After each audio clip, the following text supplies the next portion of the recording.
Okay. All right, it's recording, man. Okay, great. So, what should I call you then? You just do Dale. Okay. What do I call you, Scowl? Yeah, call me Scowl. And okay, Dale. Do you get like a lot of stepbrother jokes? No, why? Because that's the only Dale I remember. It's from the Step Brothers. Trying to change that name. That name is really cringe. And when you hear Dale, you hear just like kind of a loser. And Curly like, haired fuck. yeah, so I'm trying to change that. Trying to give it a new image, you know. Yeah, yeah, that's cool. That's It cool. won't work though. Fighting against Okay, Hollywood. yeah. So, yeah. You're an artist on Twitter. How long have you been like finessing your art for online? Finessing. Probably about just a year now. I just started painting like 2 years ago, but it's been a long time coming. Yeah, yeah, you're pretty popular from what I've seen. How long you been on Twitter? Uh, I've gone through like 6 accounts now, so I think it's been about a year. Oh, really? About You got banned and stuff? Oh yeah, I've been banned 6 times now. At one point, I remember I got banned because I said gay people are like the aid receptacle cum rags Really? of the gay world, and yeah, that'll I've do you noticed in. that they're very sensitive about the gay stuff. Like you can say a lot of shit, but It's just like sensitive about gays gays and and women. suicide. Yeah. That's Well, why I got the first time I got banned was because I saw someone drinking a like one of those like cocktail like blackberry cocktails, and I was like, drink Drano, you bitch, and I got banned. yeah, kill yourself jokes are just immediate bans. And a Immediately. gay guy told me that joke, so messed up. Yeah. And gay guys love to kill themselves. So Yeah, it's you should be yeah, able to tell a train to kill himself. I mean, statistically, rationally, it makes sense. such a fucking double standard. Ah, All right, well then yeah, you're like connected on the web. Like, I've only been doing this like for a few months. I was just doing like uni and shit like that. But then, COVID, I decided I had to head online, because I graduated and I was originally doing like academia and I wanted to like I wanted to be an academic or get into like more academic stuff, but you're a I philosophy major? realized I realized just how much the rot was. You know Oh what I yeah, mean? yeah. And I don't know if you've ever experienced where um like art for me was like a liberation. It was like, you know what? I'm not gonna play by the rules. I'm just gonna be like self-actualized, but Hmm. use the stuff that I learned in academia to like influence my art. You know what I mean? But that's not how art is created or treated in schools anymore. Now it comes with like this prepackaged ideology attached to it. Yeah. I didn't go to art school, but like I just took like a humanities degree, like history or whatever, but like I rejected like academia, history, like essay writing just because it was too rigid, Formalized. like they expect you to like follow all these rules and stuff. Like did you go to art school? Do you have formal training? I didn't go to a fine art college, but I went to like a community college in the city. So I mean, it was about as close as I could get, and it's about the same thing. It's the same for professors from like a local college. So pretty much I did. Okay, Uh, so how was that then? Like what was oh, it was terrible. was it I okay. All there's no classical training anymore. Or if you're going to get classical training, it only happens towards like the end of the degree. So And what you learn? so for about 80% of the degree, you have to sit there and you have to suffer through, like abstract, like they'll blindfold you and they'll give you some paint and then you just smear it on a board and they go, wow, this is expressionistic. And they do that for about 80% of the degree. Oh, really? Eh? Yeah. And then I had one professor, she was Jewish, she taught at the local college, the big one, and probably easily the most disgusting artist, so-called artist I've ever met. And She she, taught? She was a she teacher slash artist? she taught, yeah. She's really hard. Like she would be really hard on you, but Uh-huh. it was Yeah. all expressionistic. Yeah, yeah. No, I exactly know what you're talking about. Again, I didn't go to art school, but I know what you're talking about. Um, so did was it like I mean I still found my university experience for fruitful and like I still learned some things. Mm. I feel like I can use that against them. You know what I mean? Kind of using the hand Yeah. that feeds you. Was there any of that? I mean, I still learned how to use like mediums. Like I learned how to use charcoal and oil paint and watercolor. But when it comes to the subject matter, they don't really teach you the human figure very much anymore. Um, well, that's kind of a lie. They do towards the end, but when it comes to like the subject matter, they don't really teach you what it means to be an artist or like what makes good art versus bad art. They don't really make distinctions anymore. So it's just too wide open. Okay, so the quality of like the teaching was bad, Yeah. like the technical quality. How about like the philosophy slash ideology? Was that all left wing too? Because I don't know which university. Like you don't have to say what university it was, but I know that some universities are more left wing than others, right? Well, it was an inner city. It's the biggest city in my state. So yeah, Okay. it was pretty left wing. I mean, it does get technical towards the end, but I didn't want to weather it out. Uh, Yeah, yeah. but it just comes with so much ideology packed into it. Like the art history classes are really a pain. They Like add like what? Like what exactly was going on there, ideology wise? Well, we were going through a point where there was like riots in the city. So the art history teacher would constantly be bringing up, Mm, police and how they shouldn't have guns and stuff like that. And it just had no context art history whatsoever. yeah, yeah. And it was just like that. Was Basquiat mentioned? He was mentioned a couple of times. Yeah, That's their little pet project. They love basket, yeah. but they Haitian bring up Warhol mental. a lot too. Yeah, I mean that. I mean, I want to get into that later. I just find that Basquiat and Warhol they're sort of like the phagocyzation of modernism, and it really went downhill from there. And I haven't, I see all uh, of the art institutions have been captured by LGBT. yeah, I haven't found any. Well, yeah, it's their sort of liberation, what people call it, liberation theology. But I mean, if you're going to be an artist, you need to have some form of liberation in there to some Yeah, degree. yeah, yeah. And they just take it too far. They take the progress has gone too far and it's starting to eat itself. Right, right, yeah. And I mean, Wyndham Lewis mentioned this. He wrote a whole book, Demon in the Progress of the Arts. Mm. Himself a modernist, but like seeing that it was going down a really bad road. But we can get back to that later. I just want to talk about like what drew you to art originally. I mean, I said that it was liberating for me to get rid of like rigid left wing academia. Why did you get into it? Uh, I liked drawing for a long time, but for a long time, I wanted to get into philosophy and writing and all that stuff. And I just didn't find it, like it was always missing something. And like the expression of it was just limiting.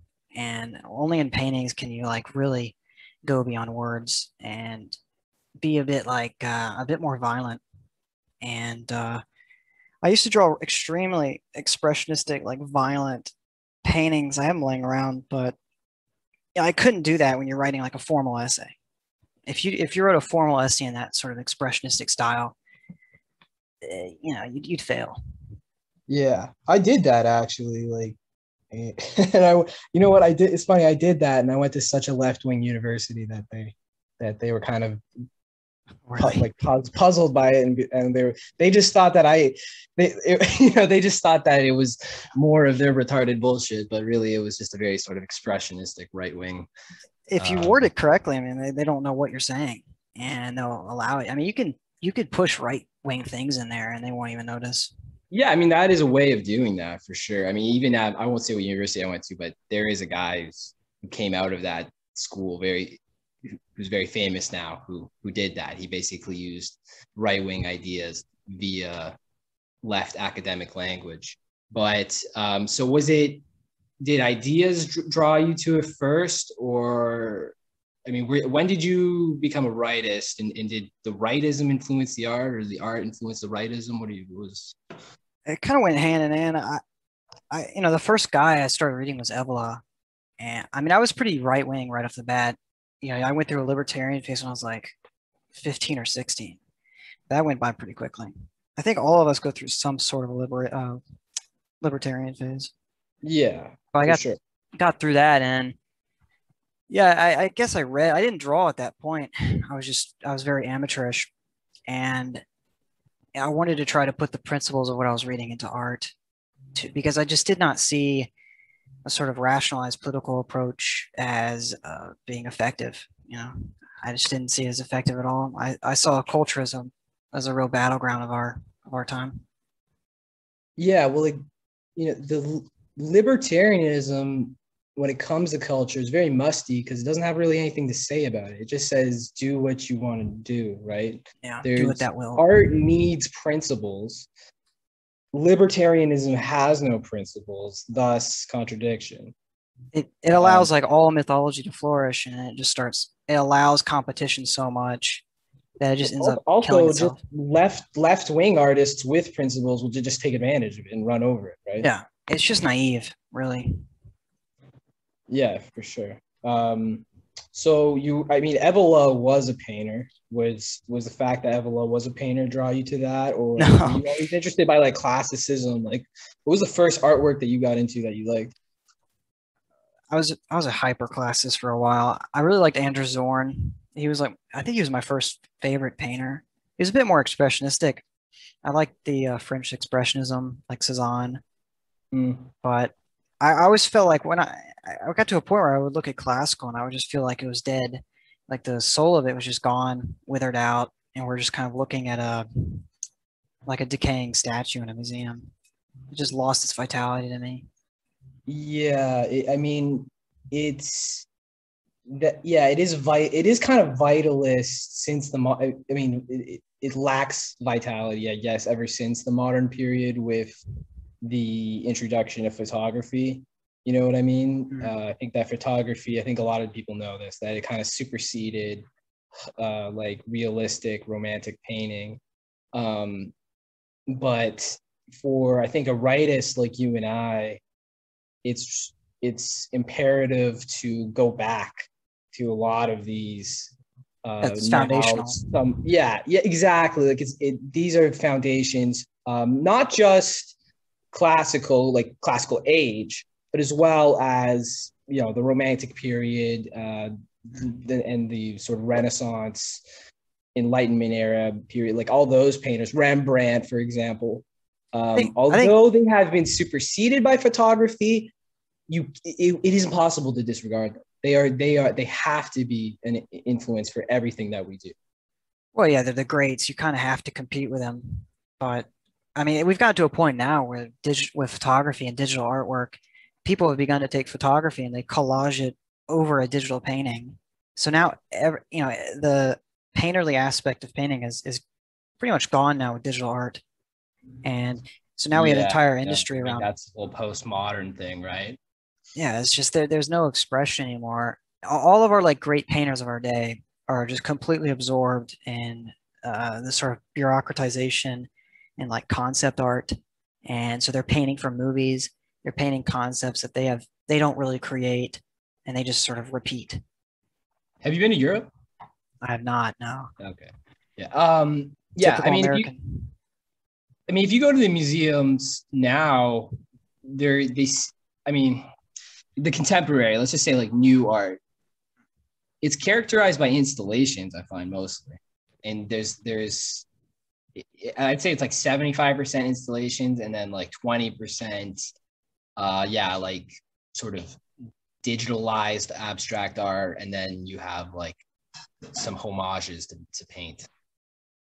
Yeah, they have references within references, and then I have been to a modern art museum, and it just didn't spark anything when I was young. I just could not stand it.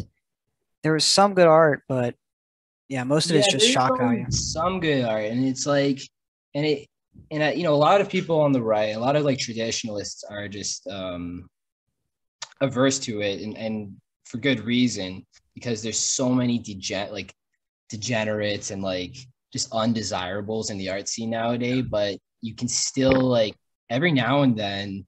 I mean, that's really all I do on Twitter right now. It's just like every now and then find good stuff still coming out. And that shows to me that if we got rid of the undesirables and the degenerates and replaced it with like people with real principles, there could be some really good new stuff coming out. Yeah, a lot of these trads, I mean, they see like a square modern building and they just freak out. But who is the architecture, the architect who was very well known for his modern buildings. What was that guy's name? You remember? Well, there's Bauhaus, Le Corbusier, Frank Lloyd Wright. That was Frank it. Lloyd. Oh, the Americans, Frank Lloyd Wright. Yeah. Yeah. If you bring him up to a trad, I mean, they kind of have to accept that he's got vitality and there's a certain talent to him. But Yeah.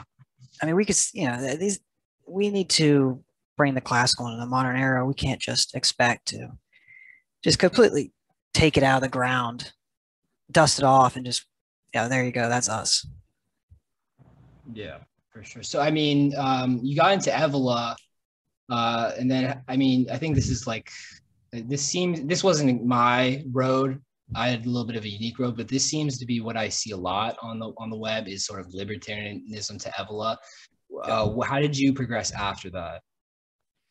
Well, I went through that whole conspiracy phase from Bill Cooper to Evola, and then, man, I don't. This is when I was using the 4chan boards. So it was just like I was getting, yeah, Nietzsche. I was getting swarmed with this stuff, and Wyndham Lewis was much later. I went to Carlyle and like Heidegger, and I was never really a big fan of the Romanticist writers, like Blake. Never really liked him. Okay, yeah. Because, yeah, I mean, definitely for me, Nietzsche was a big one. I like how Nietzsche used the classical to make new forms, right? And then when I run into Jonathan Bowden saying the same thing, and Bowden's the one who inspired me to pick up the brush, actually. I think that there's more, like personally, I think that there's more wisdom in like, say, the Birth of Tragedy, in like 90 pages of Birth of Tragedy than there is in like almost all of the postmodern thinkers like Deleuze and Derrida that a lot of people on the right are reading right now. Yeah, I just don't. A lot of these authors, you have to really dig through to find any value, and it's just like 80% just trash. Like I've tried reading Foucault, and I can't get through that. Yeah, I mean, to me, they're kind of ripoffs of Nietzsche. Yeah, well, They're sort of definitely Deleuze. left-wing ripoffs of Nietzsche. Foucault did like Nietzsche quite a bit, didn't he? They all did. They all read Nietzsche, Yeah, that makes sense. Yeah. And this is something that Bowden talked about, that like they basically took Nietzsche for his destructive purposes because he took down, right? But they disregarded the fact that Nietzsche actually built up too. You know what I mean? I really like the way Heidegger approached Nietzsche. He recognized like the destructive element, but he said that most people who read Nietzsche completely ignore like the eternal recurrence aspect of Nietzsche, which changes. If you leave out eternal recurrence, then it's just destruction for its own sake. And go on. And eternal recurrence is the idea that there is a continuity and that there is change and that's going to come back and bite you.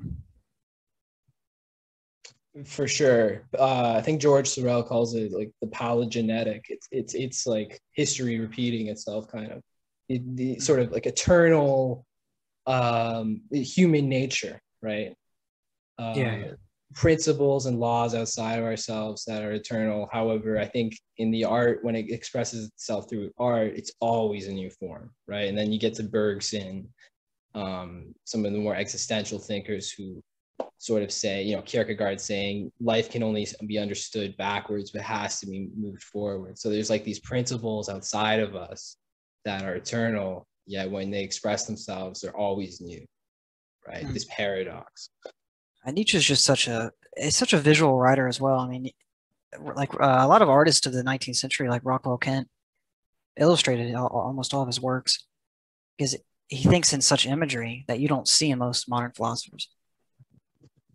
Yeah, I mean, a lot of his stuff has been sort of, I mean, you haven't gotten the full Nietzsche story in the mainstream media or in academia. They've hidden a lot of like the right-wing excesses of Nietzsche. Yeah, that is true. They never even brought up Nietzsche in my school, not even once. I mean, he's brought up as a kind of like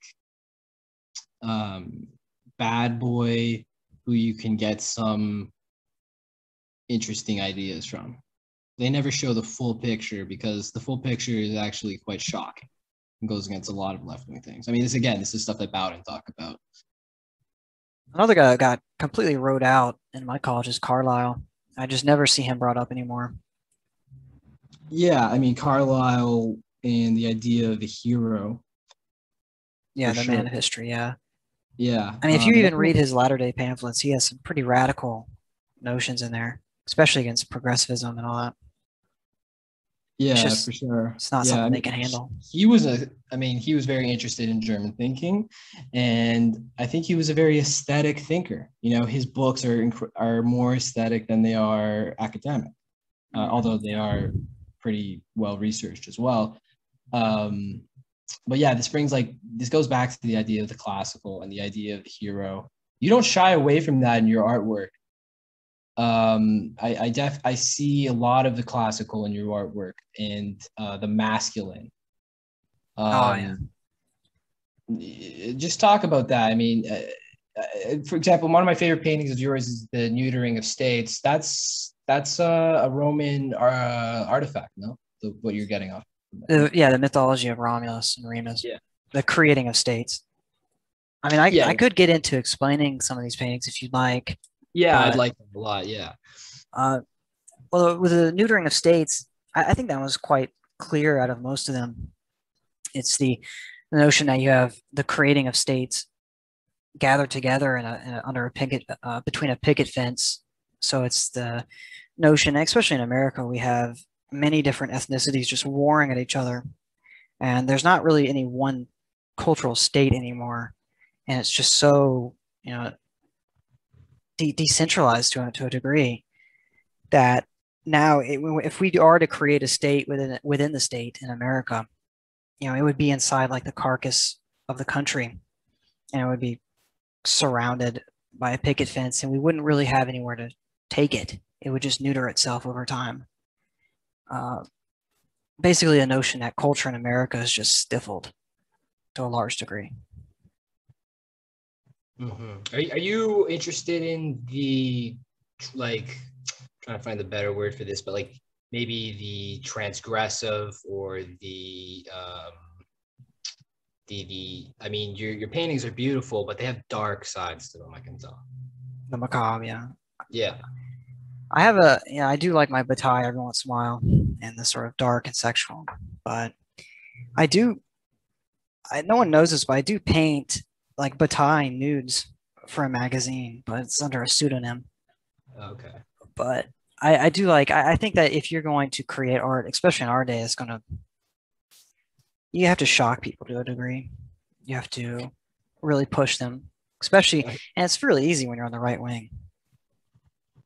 I mean, yeah. I mean, listen, I would not be into art as much as I am if it was a crowded scene. It most certainly is. I mean, the scene here on the right is a sort of mixture between like, and I don't have any problem with this, but like it's a mixture between Roger Scruton and like guys who are like over patriotic about their countries, or you know what I mean? Yeah. Or like Europe or whatever. It's like, and there's not a problem with that. And I love Roger Scruton, and I love going and seeing traditional architecture. But it's stale, and it's like your movement is gonna go nowhere without art and aesthetics. You know what I mean? Like that's what drew me to this. It's like it's you get to create, which is you get to be self-actualized, which is awesome, and then B, this is something that needs to happen in our movement. Yeah, I agree. I mean, you look around and you just see a lot of, like on Twitter, we have video editors, and all they end up doing is just editing, guys sniffing coke and driving fast cars, and it's got the attitude, maybe a masculine attitude or something, but it doesn't really have any message whatsoever. They haven't really synthesized their problems with the current system or whatever into their art, and that's really a big problem we have over here. Yeah, I'm a big synthesizer. Not so much Hegel, but Heraclitus and Nietzsche.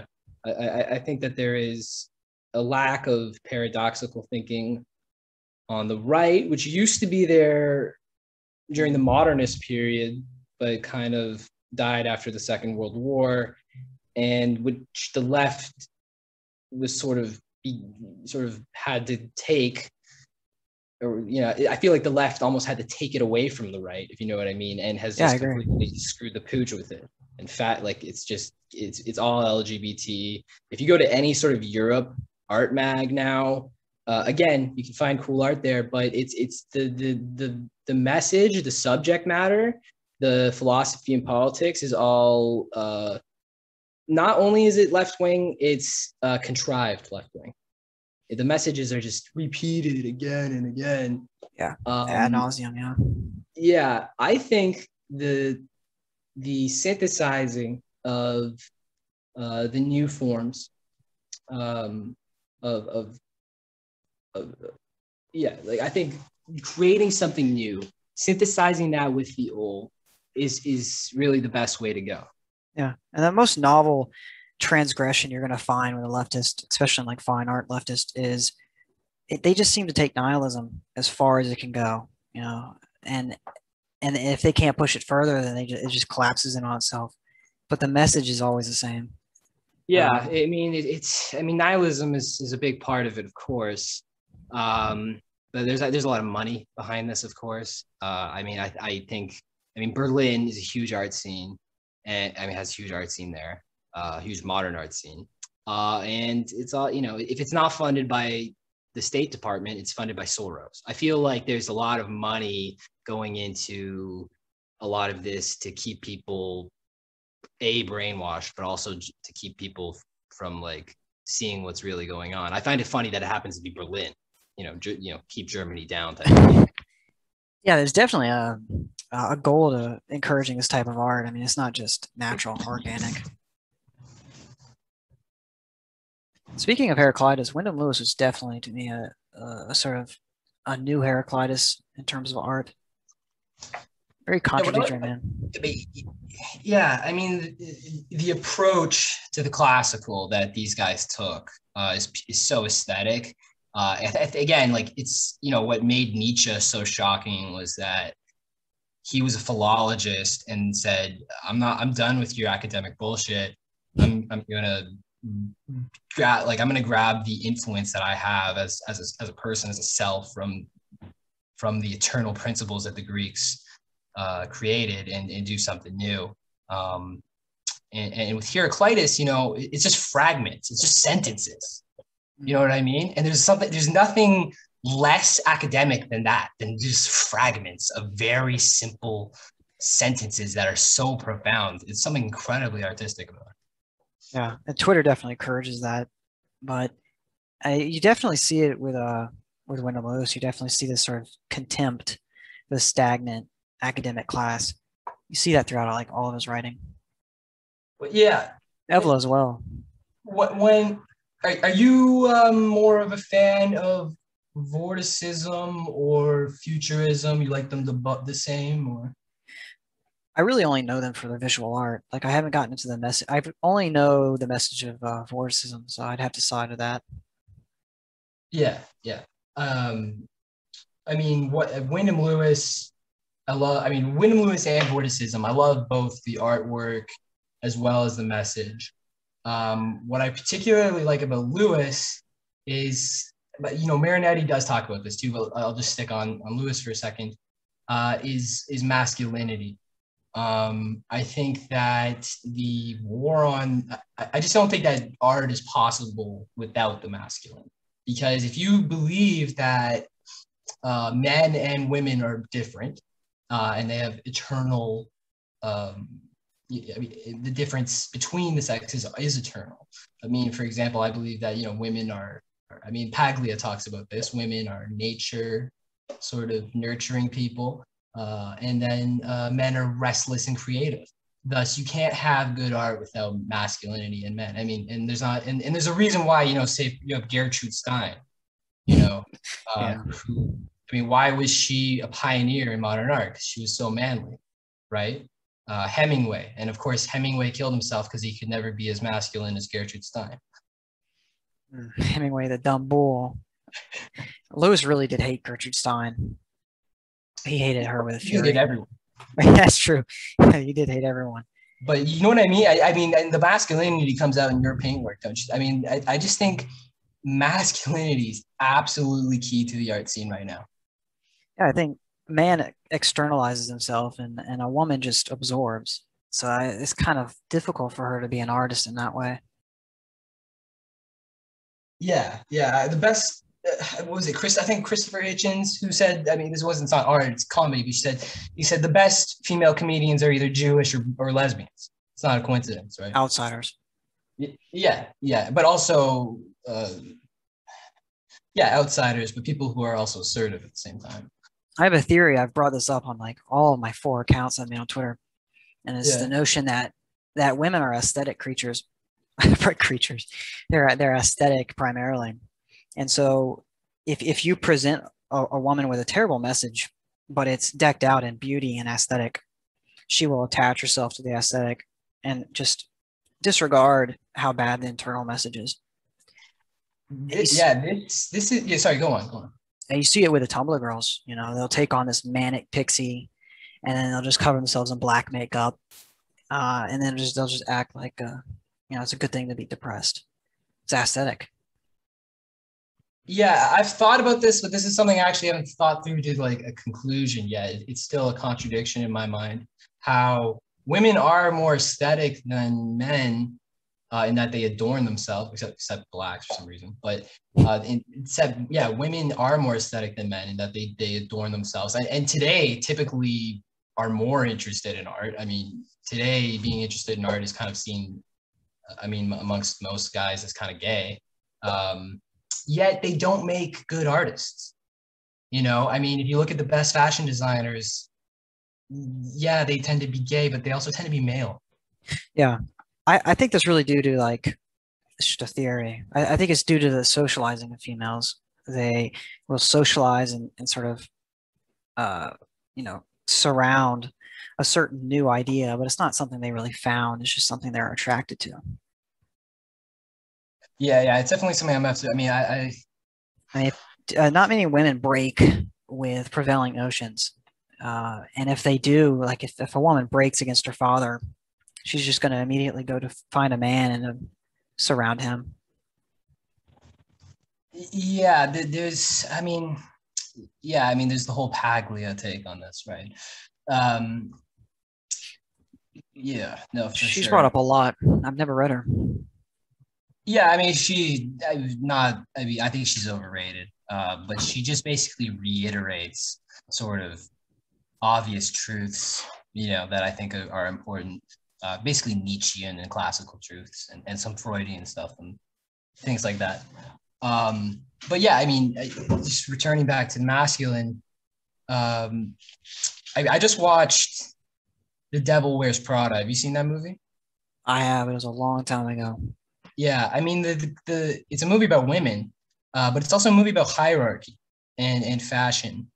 And I like, I'm looking at it and I'm thinking, God, this is such a bunch of frivolous bullshit, but I can't help but respect the hierarchy and the energy that comes from the hierarchy. And I'm thinking, you know what, men just need to take this away from them. We could just do so much with it. I agree. And I think women would actually enjoy that much more if we were to do that.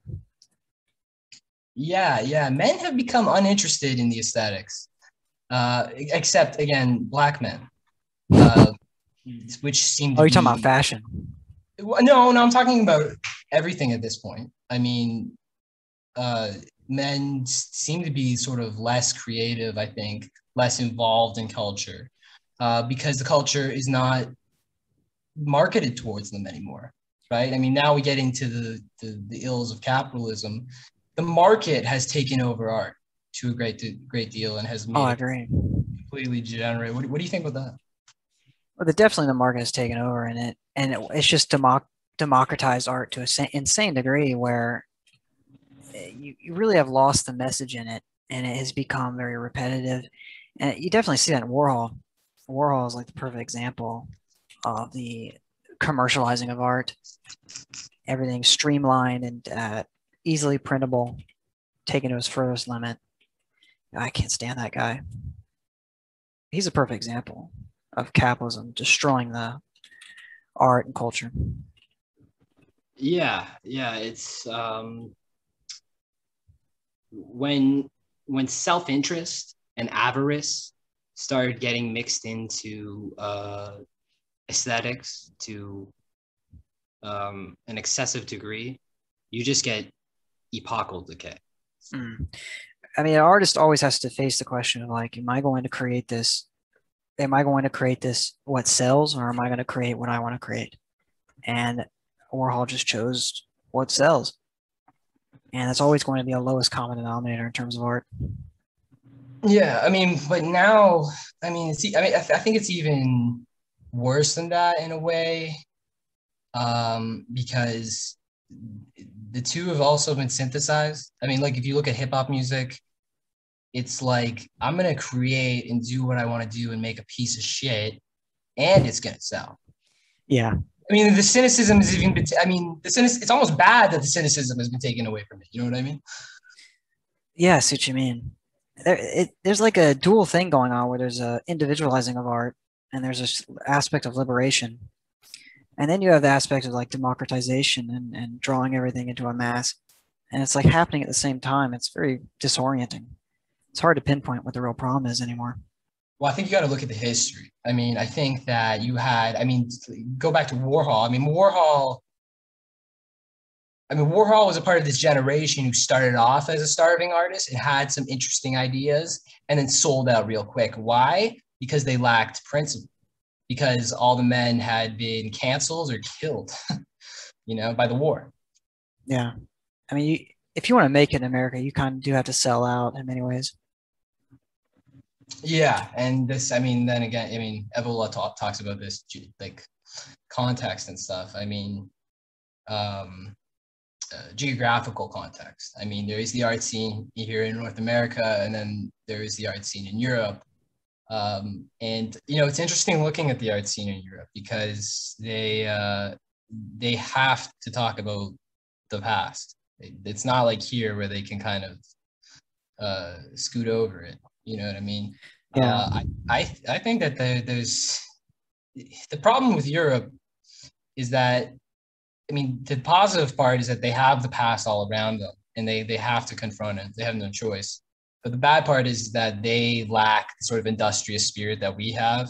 And if you go there, it's the cafe spirit is getting more and more prevalent. Like they just sort of like, I don't care, and the suicide rates there are going up.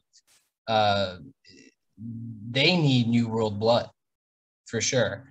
And then here in North America, the problem here is that we don't have the profundity of the past, right? Because here we tend to like really not like. I mean, we will just destroy a building straight up. I mean, that is just hard to do for cultural as well as regulatory reasons in Europe.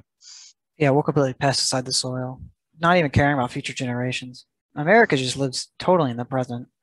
And yes, we have this contradiction. I think Europeans and North Americans need to come together, the European past and the North American future. But I don't think that's going to happen personally. no, we'd have to meet halfway, and I think we would lose our best aspects, especially America. If really my problem is like the internet, that's really what I come down to is I just can't stand the medium of the internet. Have you read Marshall McLuhan? Yeah, I've read McLuhan. I mean, the Baudrillard talks about this as well. But yeah, McLuhan's good. Yeah, I complain more about the internet than I do about politics or military industrial complex or any of that stuff. To me, the internet's the real problem. And if we're going to ever get anywhere with a sort of a high culture, we're going to have to really restrict what's going on here. Yeah, and of course, the internet comes from the military. I mean, that's who invented it. Oh, yeah, true. Yeah, I mean, I think, I mean, even, I mean, Wyndham Lewis talks a lot about elitism. And I think, yeah, the internet, I mean, let's think about this generationally for a second. I mean, you're Gen Z, right? I am, yeah. Yeah. Boomers, I mean, okay, so golden generation don't even fucking understand the internet. They go like, what the hell? Oh. But then boomers, can cope with the internet quite well because they've been brought up with the newspaper, with records, with books, literal books. And so I've seen it with boomers. They have a very like controlled attitude towards the internet, and they get made fun of for that. And then Gen Xers and millennials are kind of like in between. And then Gen Zs are just our whole mindset, our whole metaphysics and like even physiognomy has been determined by the internet. And the elitist in me comes out and says, somebody needs to regulate this, not abolish it, because I think there's a lot of good potentials in the internet, but if we're going to get anything done, and we can just stick to the topic of aesthetics here, it needs to be regulated. It does. I mean, we can clearly see, like when you look at a Gen Z meme, it's just entirely, I hate to say this word so much, but it's just entirely nihilistic. And the irony is slathered on so thick that there's no substance there anymore. It's just like a bunch of fart sounds and this guy going like, what are you eating, tuna in a theater? And it's just complete random shit. And you can't really have high art when you have that kind of atmosphere. Yeah. If you're to approach these people with high art, they'd be like, oh, it's pretentious. I don't want to hear that. What are you talking about? Yeah, or the high art is commoditized. Yeah, exactly. I complain about these like trad accounts. You know, I don't follow any of them on Twitter because it's just completely commoditized. They'll be like, return to traditionalism, and then they show a building that I've seen like 150 times. Yeah, they show you this building that is all about tourism and attracting people from all over the world and making money off tourism. Yeah, these traditional buildings, which are primarily in Europe, they sort of have to be experienced in real life, and that doesn't necessarily mean being there, but that just means also a picture. The internet pornographies everything. It does, yeah. And I mean, in school they did this thing where they would say, if you want to draw something, you cannot use pictures off your computer. And being Gen Z, I just didn't understand, but I mean, you have to see the soul of it or the essence of it, and you can't really do that over a computer. You know, it's just pixelized, unmoving image. You're not going to get the essence of it. Yeah, for sure. I mean, where are you thinking moving towards then with your art? What direction are you moving into, and also what inspires you? I'm going to keep doing paintings for a while here, but I just feel as if paintings, it's missing something. And so I'm probably going to end up doing designs eventually, where I'm going to illustrate it and include a lot of writing. I think writing and visual art has to be combined. I don't think visual art just it just gets absorbed in the internet so quickly, and it just gets decontextualized so quickly that it needs to be attached with something. How about like the right though, like the right in art? Like which direction do you think the right should move with art?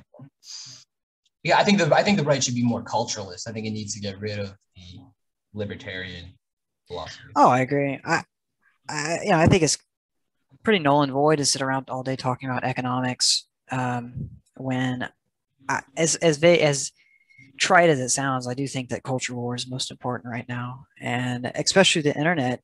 We do have the ability to have some influence and to be able to spread it quite far. You know, Rockwell couldn't.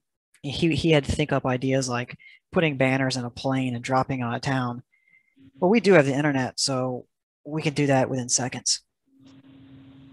But I do think that we need to approach art in better terms here, and we just get a lot of people on our side, like the third positionists, who just get so absorbed in philosophy, and it's just so rigorous and systematized that it just creates this sort of this exclusive little club on the internet. Yeah, I'm glad you mentioned that, and that is my problem with. That's my problem with Heidegger, and then he's like I guess, left-wing followers is it's far too theoretical. Now, I like Heidegger. I think he says a lot of great things, but I think he was too theoretical of a thinker. Especially his later works, yeah. Yeah, I mean, just yeah, and then you get, and actually, I kind of like Sartre, to be honest, but forget Sartre. Deleuze, a lot of the Derrida, Foucault guys, and I'm not saying that they were copying Heidegger or anything, but that style, that very sort of obtuse theoretical style, it's going to make it very hard to produce anything sort of authentic and aesthetic. I agree. The Nietzschean, Bergsonian, modernist. I mean, modernism's dead. We have to create something else now. But that's the only analogy that I can think of as modernism. Yeah, I agree. A lot of the systematizing, I mean, what you end up doing is you end up just ghettoizing yourself on the internet and getting to a point where there's not going to be any art flourishing out of that. When you have someone like Nietzsche who left, right, everyone can grab him and create something. And, he can have Deleuze and he can have Rockwell Kent, all these people grabbing at him. But you're not going to get that with someone like Keith Woods. Keith Woods is not going to inspire some painter or anything. He's just going to, yeah, well, that's great. That's a great. I'm glad you brought that up because, I mean, you're talking about Ireland fur. I mean, he's funny. He just put out. He's got a show now called Ireland First, and I tweeted Ireland 52nd. Oh wait, you're Irish, right? Aren't you? I'm Scott Irish. Okay, so yeah, I've got that too. Yeah, it's just funny. Ireland First. That's all the best Americans are Scott Irish. So absurd, Ireland First. But I mean, yeah, I mean these guys. I mean Nick Fuentes too. That's it's populist, right? Yeah. They themselves are incredibly elitist people, and I admire. And by the way, I don't mean to make fun of these people. They could destroy me with their amount of followers, but and they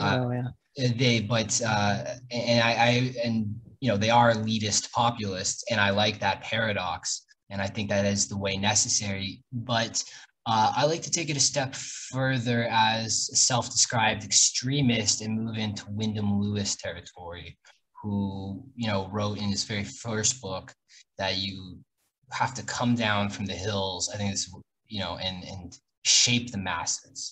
Ortega y Gasset talked about this. In elitism. I mean, I'm talking about this in my my next Le Corbusier article, but a combination of elitism and populism, but different, more aesthetic than what we have now. But again, not to harp on what we have now, because I think it's still early times, and this is, and the energy is there, and I like it. You know what I mean? Like, I love the populist energy and using that in an elitist way. Yeah, it's like water, but it could very easily turn back on you. A lot of these people are very practical, political type of people. I think they're too practical for their own good. If you combine the practicality of politics with the internet, it gets crushed very quickly. And there's a lot of infighting, more so on the internet than any other forms of mediums ever before. Yeah, what kind of politics would you like to see then? A more artistic politics, a more culturalist politics, right? Yeah, I've become pretty apolitical lately. It's just hard for me to really. I kind of just approach it as it is, to be honest. I think that definitely the state should be connected to the culture, and in a way, these trad artists, these trad accounts do say this, but I think that a lot of the elite should pay respect to tradition in some degree, but they should also fund the avant-garde. But you combine democracy with art, and it's just an unholy combination in my eyes. Yeah, and well, there's a lot of different traditions to go through. Like for me, I'm with like Holm, and I think the classical is Oh, yeah. very inspiring. Well, yeah. I mean, if you're going to be a trad account, you do have to pick and choose what trad you're going with. So it's not really as black as white as they make it seem, especially if you're American. Yeah, well, I mean, again, this is the thing. There's this divide. I mean, you have the history in Europe and then the future in America. And then there's China in all of this, of course. Yeah, I mean, you're apolitical then. What, just to focus more on where to go exactly with art. I mean, what kind of artists would you like to see come out? I mean, what should they focus on then? Because I mean, I think politics is interesting. I find politics aesthetically very interesting, and that's why I'm drawn to it. Well, I do read like Carl Schmitt and stuff like this. It's just I just do not care about the parliamentary procedures and right now. But the art, we have such a perfect little zone here on the right. Who is that guy? He's the writer. He's a blonde writer, and he wrote this book. Oh, fuck, what was that guy's name? Whatever. What era are you talking about? He wrote like a semi-humorous book, and the guy with the pine tree. What's that guy's name? I don't know. Pine tree Twitter. Oh well, there's a whole area here where we can create, especially the internet. We can create personalities, and they can get very large without the support of Hollywood or anything. And if you want to, you can turn yourself into an artwork on the internet. And so in terms of culture, I think that in a way you have to sacrifice yourself as an image. I guess what Nick Fuentes has done. Yeah, and I find that very inspiring. I mean, they're almost sort of Nietzschean characters in a way, detaching themselves from an immensely conformist society. Yeah, and I don't even think they're fully aware of it. I don't think Nick Fuentes is fully aware of like the persona he's created and how it's shaping him. I don't. Keith Woods might be aware of it, but maybe not Nick. Yeah, and I think it takes an artist to see this, that you're like, because art is all the great artists have a tragic sense of life, right? Yeah, yeah. And the tragic sense of life is not going along with everyone else. There's so much opportunity with the internet. It really, it amazes me how no one really sees this. But there's so few people. I think Bronzy's Pervert's doing it quite well, where he's turning himself into a character. And I mean, he has like a cult following. The same with Paul Scowl. Yeah, I find it all very artistically inspiring. And I think that I think that history is characterized by contingency, and I don't think you can know exactly where we're going, but metaphysically, I certainly feel like we're in a movement, 100%. And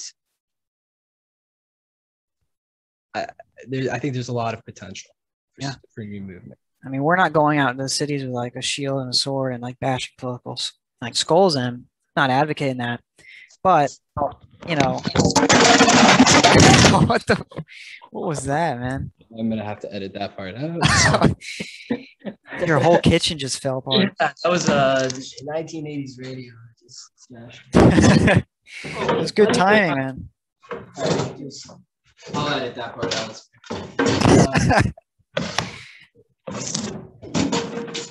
Okay, let me just look at my. What else do you think we should talk about? I'm not quite sure. You should probably write down the time, but how long have we been recording for? Doesn't even tell you. Oh well. Well, okay, let's just go through some authors then. I wanted to get to that. So, like authors and painters, because I'm quite obsessed with that. So, start from ancient Greece, make your way up to now. On like the inspiration or what I see as a Yeah, just timeline? inspiration for art and thinking. Oh man, to be quite honest, I don't remember most of their names. Like I just look at their art, but I'll try. Yeah, but you got a quite extensive bookshelf there, I saw. I do, but I don't really read it every page. I don't categorize it. I just skim through. But I guess if I was to start, Heraclitus is definitely a big one for me. I think a lot of what art is about mythological figures. So if you go far enough back, you can grab someone like Heraclitus and you could turn him into a sort of inspiration for you. That's what Chirico did. Chirico's another one. He saw himself as like the incarnation of Heraclitus. And, I'm a Chirico fan myself. Chirico's a big one for me, and it kind of just jumps forward. I don't really have I do look a lot to the Near East, and I look at a lot of the art that came out of the Near East. Especially a lot of a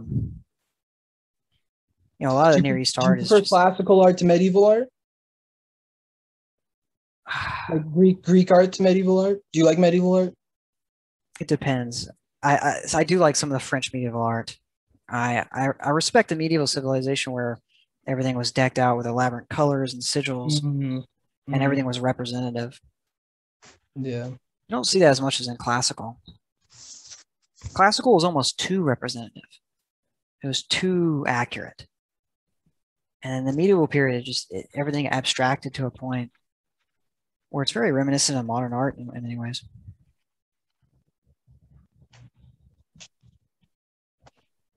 Sorry, I'm just trying to open up some nail polish right now. Put nail polish on? No, it's just for the harem. Hold on. I can't do it. I'm sorry. I can't do it. I'm weak as fuck. I've completely degenerated since COVID. I haven't been working out at all. Now, gym? Yeah. Oh, nice. Now, so where were we? Okay, so yeah, classical art, medieval art. Yeah. I like the simplicity of them. I think a lot of people nowadays find that stuff superseded. Like, oh, it's good for its historical context. I think it's good for its historical context as well as aesthetically. Medieval art isn't very technical, but the I still find it ultra creative. You know what I mean? Some of those manuscripts. I was just in Spanish medieval art today. Bosch is more of a Renaissance painter, but actually, one of my favorite. I think my favorite part of European history when it comes to art is that when medieval hits the Renaissance, when you have the Renaissance technicality with the medieval creativity, like Bruegel. Oh yeah. That was a very interesting period. Where it was a very good combination. I think Bruegel is a great example. But yeah, well, can I get the Italians' influence heading up there down to the Netherlands and Germany? When you get later in the Renaissance, the art becomes so precise in like the compositions that you lose out on the atmosphere of Bruegel. Like Bruegel has a lot of negative space in his paintings, and it leaves a lot, just empty. You don't see that in someone like Caravaggio. Wait, I'm pretty bad with these dates, to be honest. Yeah, no, me too. Caravaggio. This is stuff we should have learned in school, right? Yeah. I dropped out. Okay, so Bruegel was 15th, Caravaggio was 16th. Yeah, but Caravaggio, if you look at Caravaggio, he's a beautiful painter, beautiful shadows, but the entire painting has this very rigorous composition, and it's all packed in as tight. You don't get that in Bruegel. Well, yeah, maybe it's our Nordic blood. We're more sympathetic to that. But I think I remember hearing Bowden in a podcast say that he although Da Vinci, he didn't say Da Vinci, he said some other Italian painter, but although Da Vinci was probably a better painter than Rembrandt, he likes Rembrandt better because of, say, do you know Rembrandt's ox carcass? I've You ever not seen seen that? that, no. I mean, it's just a painting of an ox carcass, right? Oh, But he says he prefers that because it is, I mean, not a just not.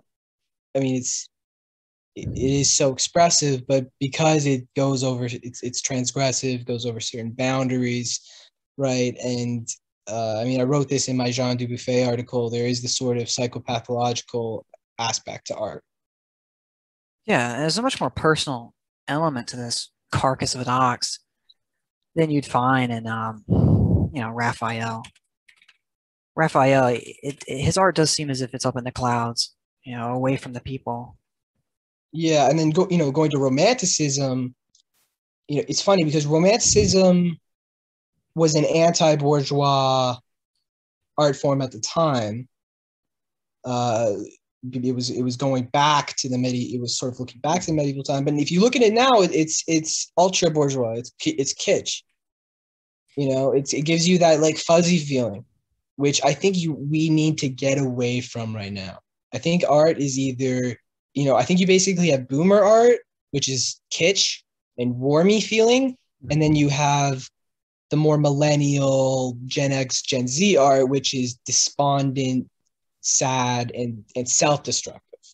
I think what we need is assertive, destructive, and supreme, right? Yeah, it needs to be more hard-edged and a little bit more aggressive.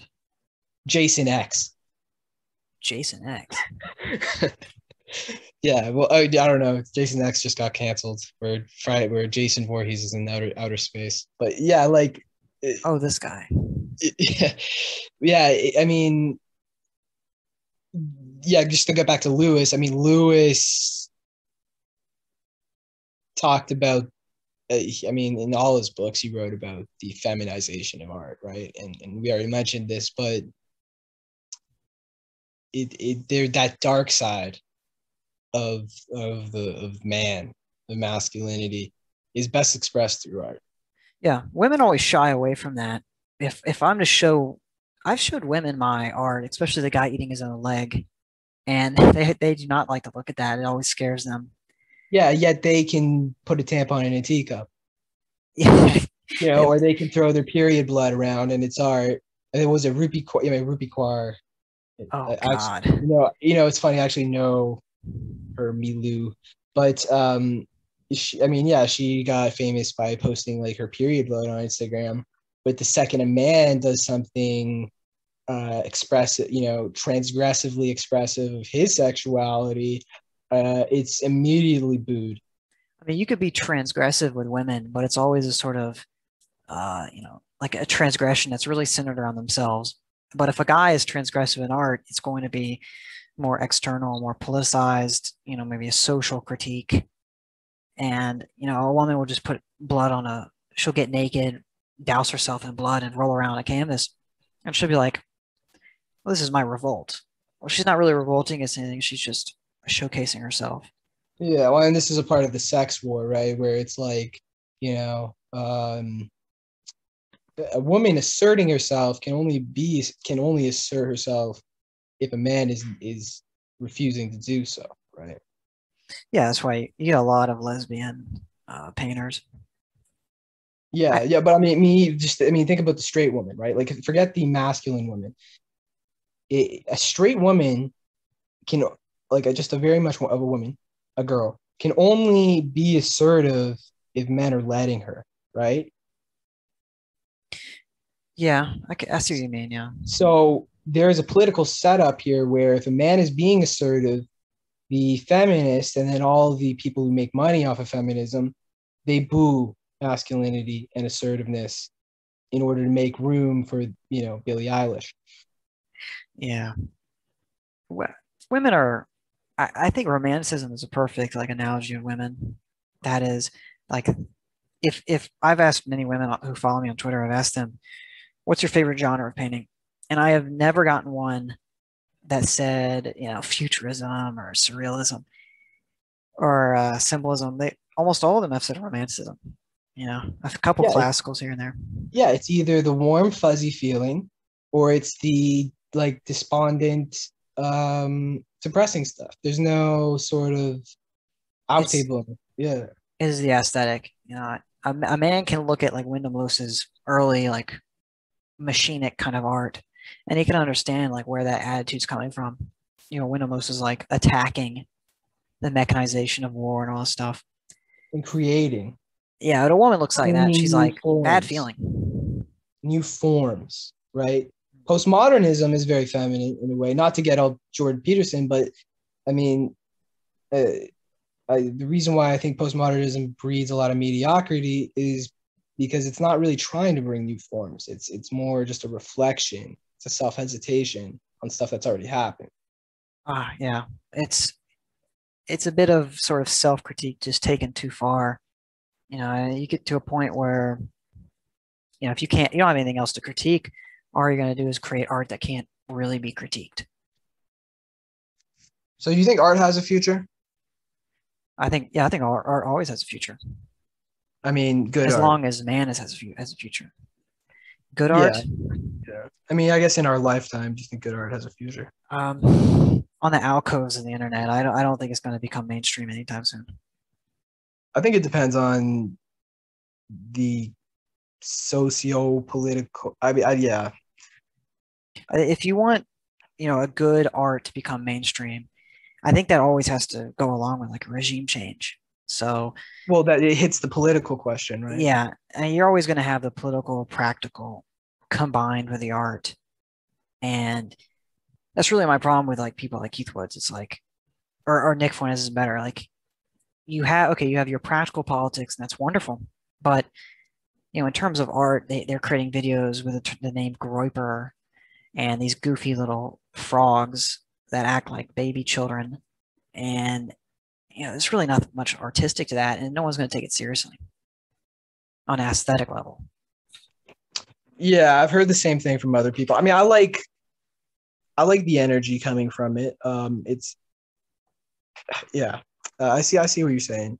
It has energy. I think the ultimate paradox really is between just the energy of the masses and the brains of the elite. But just another thought I had actually though was just to get Marxist for a second. I mean, here on the right, until recently, we were lauding the lower middle class, and the libertarians, you know, love the lower middle class. That's, you know, they are the quote unquote backbone of the economy or whatever. But yeah, the lower middle class are probably the artistically most vulgar people in society. I agree. I work blue collar myself, and I do not respect. I really don't see anything good coming out of these guys. You know, I don't praise your blue collar worker. You know, because they're in the private sphere in a way, right? Or their union. Yeah, I mean, these people don't have. Look, I mean, they just don't really have much substance, to put it. Yeah, I mean, I think the lumpen proletariat are like so live in the moment and are so based off intuition that maybe they're not good artists, but they can inspire. Artists speak through them. They're yeah, exactly. And then you have the educated upper class, who you can hate or whatever, but who are educated nonetheless. But then you just had the lower middle class who are completely dependent on money. And this is this is nothing new. This is an old idea, but this is something that we're probably going to have to talk about on the right at some point. They've gained far too much power. And in terms of the internet has allowed these people to raise up to a supreme level. And it's just choking everything. You know, yeah, but also like on the right, we have a lot of respect for like the blue collar. But we don't. Yeah, we don't want to talk about their shitty taste and stuff. We respect their attitude of get her done, but when it comes to like, especially like, are they going to allow a blue collar person to talk about like Hegel? Are they gonna? No, you're not going to talk about Hegel with a electrician. Yeah, it's yeah, and I mean, a lot of people have seen that. I mean, Lewis saw this, Sorel saw this. It's. I mean, I think that whatever right wing movement, artist movement that we want to do going forward, it cannot embrace capitalism. It has to develop an approach to it. And I mean, I talk more about this in my article coming out, but I like the industriousness of capitalism, but it degrades aesthetically for sure. Yeah, it could be destructive. And as yeah, I mean, and then there's also religion, right? There's also the decline of religion in our society. I think I think that principles and the eternal inspire great artists, or like you said, people. What did you say about the people make art through them or whatever, right? They're the medium, yeah. Yeah, I mean, people just don't believe in anything anymore, right? We've lost like the humbleness of religion, where you look up with a smile, and we've replaced it. I don't think America is secular. You know, we hear that a lot. I think America has replaced the humble religion of like maybe Christianity, and they replaced it with this sort of new liberation theology, which is like completely based off the individual and his own desires. So we've gone from like looking up to looking down. Yeah. Yeah, I mean, this is it's like you can connect this to the lower middle class. You know, I thought that the Protestant heartland of America, when I witnessed it, would be a lot more artistically inspiring than it actually was. It wasn't for me. I find actually like Catholicism and the Catholic heartlands more inspiring. I mean, Flannery O'Connor, I guess, writes about this in her work. There is like in America a very sort of it's the classical liberalism, and it's very compatible with Protestantism, including Protestant fundamentalism. So that is a problem that you guys have artistically, I think, for sure, and up here we do too. Yeah, in a way, we're definitely like the modernist and the futurist. We're definitely fighting against the mass first and foremost, and I think the elites are just standing behind them. Yeah, I mean, Marinetti said he was Evola said he was a cultural Catholic. Marinetti was an atheist, but he came from a Catholic background. And then, you know, the Vorticists, they didn't represent like a Protestant. They actually, most of them ended up being Catholic. Yeah, they did, didn't they? Wyndham Lewis is a hyper Catholic in his later days. Yeah. I mean that whole. I mean, Vorticism is just one part of British modernism, but there is, for some reason, I feel like there is a sort of Catholic background to them. Or then you have Guénon going to Islam or whatever. I don't really care. I mean, I'm not religious myself. I don't really care what the religion is, but it's got to have the energy there to it. They need to sort of, they kind of need fundamentalism to be able to go to unashamedly to sort of to provide a foundation for their views. Belief drives you. Exactly. It really does feed you with an energy. And energy is absolutely key to art. Intuition is absolutely key to art. And with nihilism creates shit art, man. You can contemplate nihilism and create great art. Probably some of the best art is contemplation of nihilism. But if you are a nihilist yourself, then there's no art. The art just ends up, you end up creating art that you're attacking yourself, and eventually you have nothing left. I think that the American South does have some interesting artists. You know, we have like Grant Wood. Have you ever heard of him? I have not. No. He creates it's extremely modern landscapes. He also did sadly, he did the sort of Gothic, the Two Farmers, the guy with a pitchfork. Yeah, I mean, there's that. There's the whole Gothic side to the South, of course. He's extremely Protestant, but his art's interesting. I think Calvinism. I mean, Protestantism is such a big religion. I mean, Calvinism, I think, is very artistically inspiring. Carlyle, I think, was of a Calvinist background. Robinson Jeffers, Le Corbusier, who I'm writing about right now, and a lot of Calvinists were very sympathetic to syndicalism. And Calvinism is a very extreme religion. Having gotten into the Christian sects myself, I had my experience with a sort of the American mediocre, like Baptist and all this stuff, Methodist. And Yeah, it just Methodist. Yeah. disgusted me because there's like really no religious feeling. Yeah, it's very soft, and now it's, I mean, it's funny now what you see in those churches is um white liberals, often at loggerheads with like African immigrants who are like, Yeah. what is the gay, like they come here, they're like, what is these gay shits going on, The whole thing these churches do is they just send people over to Africa to build houses. That's really all they do, and have sermons every once in a while.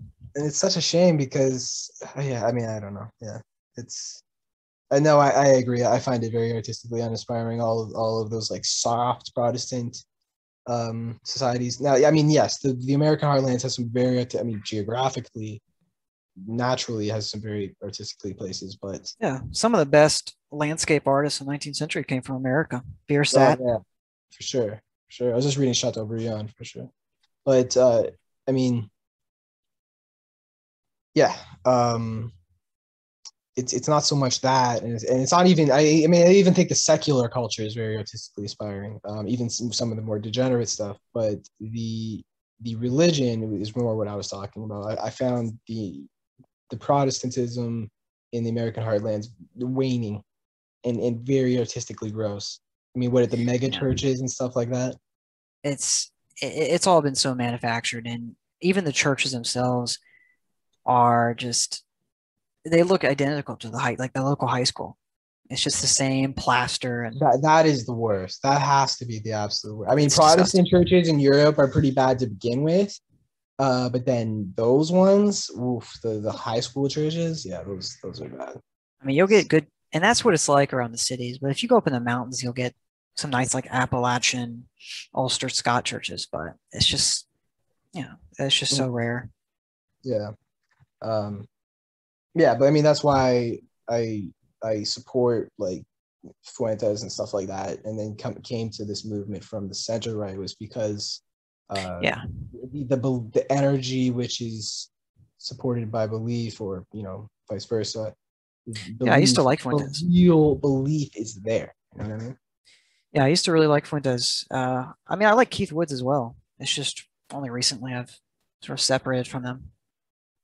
But if Woods is listening to this, retweet my art, man. That'd be great. Yeah, yeah, for sure. Like, have me on and we can talk about like esoteric shit. He loves his Hegel. Does he? He really loves Hegel. Yeah. I would say that he is a Hegelian. That's some energy right there, because I mean I come from a province here in Canada which is like essentially, you ever heard of Newfoundland?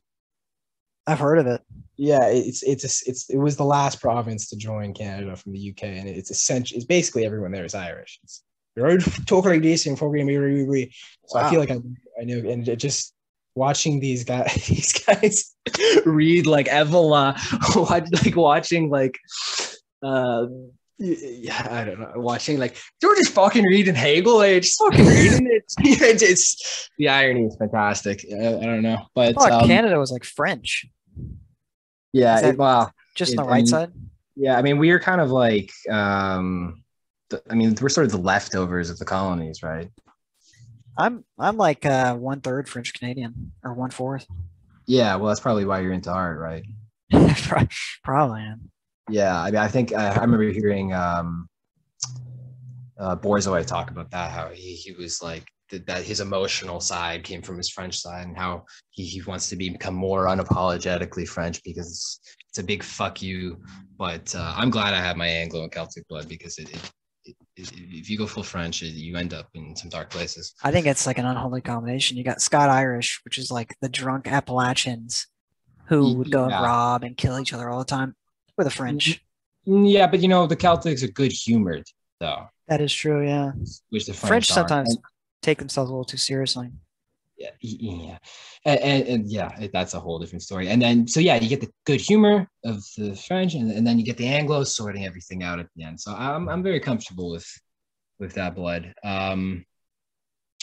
but yeah, so I think that we've done a pretty good length here. Is this still recording? Yeah, it's probably about an hour 30. All right, yeah. I think that I think we're good right now. Anything else you want to cover? I think that's about it. I mean, we could do a whole podcast on like Wyndham Lewis or something like that easily. Yeah, that's what I'm thinking, and I'm thinking that we can have our whole movement. You know, I think that that there needs to be some more elitism pumped into this movement. It's a little too getting on one side a little too populist, and then on the other side a little too fucking wacky. You know what I mean? Yeah, we need some quality control.